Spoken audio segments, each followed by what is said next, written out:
Hello, बच्चों. The question says that the radii of two cylinders are in the ratio 2:3 and their heights are in the ratio of 5:3.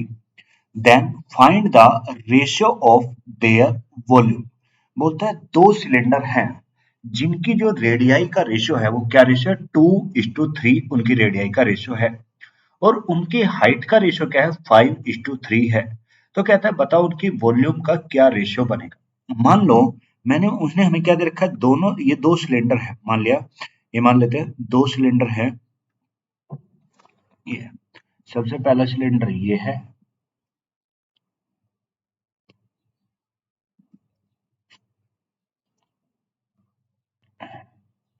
ये कोई मेरा पहला cylinder है और इसकी रेडियाई मान लिया कितनी है R1 है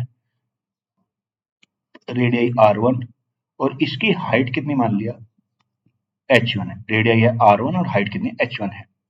ये मान लो ये कोई दूसरा सिलेंडर है ये कोई दूसरा सिलेंडर है और इसकी जो रेडियाई है इसकी जो रेडियाई है ये मान लिया ये इसकी रेडियाई कितनी है R2 है R2 है और इसकी जो हाइट है ये इसकी हाइट कितनी है H2 है जी रेडियाई R पहले की रेडियाई R1 हाइट H1 दूसरे सिलेंडर की रेडियाई R2 और हाइट H2। अब उसने हमें रेशियो दे रखा है क्या रेशियो दे रखा है यानी पहले सिलेंडर R1 रेशियो R2 दे रखा है कितना दे रखा है 2:3 दे रखा है 2:3 और साथ में उसने हमें H1 रेशियो H2 दे रखा है H1 रेशियो H2 कितना 5:3 एक तरफ तो रेडियस का रेशियो दे रखा है और एक तरफ हाइट का रेशियो दे रखा है। अब हमें पता है अगर मैं इस रेशियो को नंबरों की तरह यूज करना चाहूँ अगर मैं इस रेशियो को नंबरों की तरह यूज करना चाहूँ तो मैं कैसे यूज करूंगा इनके साथ x या कोई वेरिएबल लगा के। तो अगर मैं इनके साथ R1 रेशियो R2 को नंबरों की तरह यूज करना चाहता हूँ मैं इनके साथ क्या लगाता x लगा तो ये होगा 2x रेशियो 3x।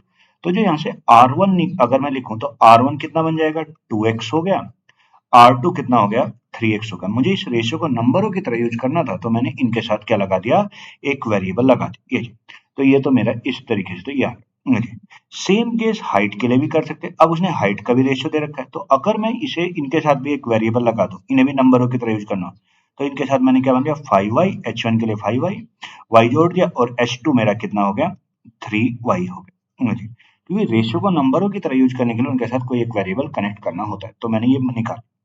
अब उसने हमसे पूछा है कि इनकी वॉल्यूम का रेशियो। अब हम जानते हैं भाई वॉल्यूम ऑफ सिलेंडर जो मेरा वॉल्यूम ऑफ सिलेंडर का फॉर्मूला होता है वॉल्यूम ऑफ सिलेंडर वो मेरा कितना होता है वॉल्यूम ऑफ सिलेंडर होता है मेरा पाई आर स्क्वायर और ये क्या होता है एच होता है पाई आर स्क्वायर एच। ये मेरा सिलेंडर का फॉर्मूला होता है। तो अगर मैं यहाँ पे इनकी वॉल्यूम निकाल तो ये मान लो ये वाला सिलेंडर V1 ये इसकी वॉल्यूम V1 है और इसकी वॉल्यूम क्या है V2। तो V1 अपॉन V2 हमें निकालना है। तो अगर V1 है यहाँ पे वैल्यू पुट करें आइए वैल्यू पुट करें तो क्या होता है पाई पाई तो ये रहेगा पाई पहले वाले की रेडियस रेडियस कितनी है 2x है तो उसका स्क्वायर तो ये कितना 2x इंटू कितना 2x क्योंकि रेडियस का स्क्वायर ये इंटू H1 पहले वाले की H1 तो कितना 5 है ये हो गया अपॉन नीचे दूसरे वाले की पाई इंटू दूसरे वाले की रेडियस 3x तो होगा 3x इंटू 3x और इंटू H2 कितना हो गया 3y हो गया ये जी।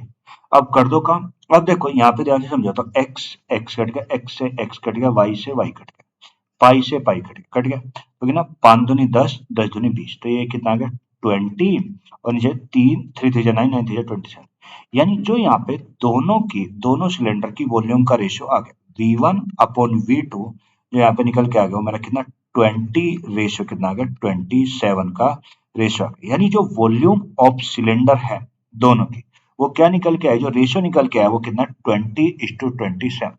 So the answer of this question is 20:27. Hope you will understand it well. Thank you.